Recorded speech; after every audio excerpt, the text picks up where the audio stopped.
দেশের স্বাধীনতা ও সার্বভৌমত্বের ওপর ঝুঁকি তৈরি হয় এমন কোনো সিদ্ধান্ত অন্তর্বর্তীকালীন সরকার সহ কোনো সরকারকে নিতে দেয়া হবে না বলে জানিয়েছেন গণ অধিকার পরিষদের সভাপতি নুরুল হক নূর।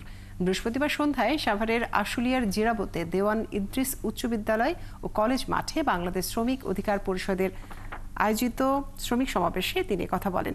এ সময় রাখাইনদের জন্য করিডোর দেওয়ার প্রসঙ্গে তিনি বলেন, কক্সবাজারের ভূমি ব্যবহার করে রাখাইন রাজ্যের তথাকথিত সহায়তা পৌঁছানোর নামে যে মানবিক করিডোরের আলোচনা চলছে সে বিষয়ে সরকারকে আর না আগানোর আহ্বান জানান।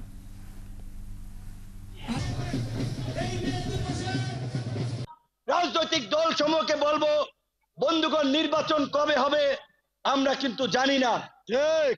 আমরা রাষ্ট্র সংস্কার চাই। প্রফেসর ইউনূসের প্রতি আমাদের পরিপূর্ণ শ্রদ্ধা ভালোবাসা আছে, তবে সামগ্রিক পরিস্থিতি আমার কাছে বেশি সুবিধার মনে হচ্ছে না।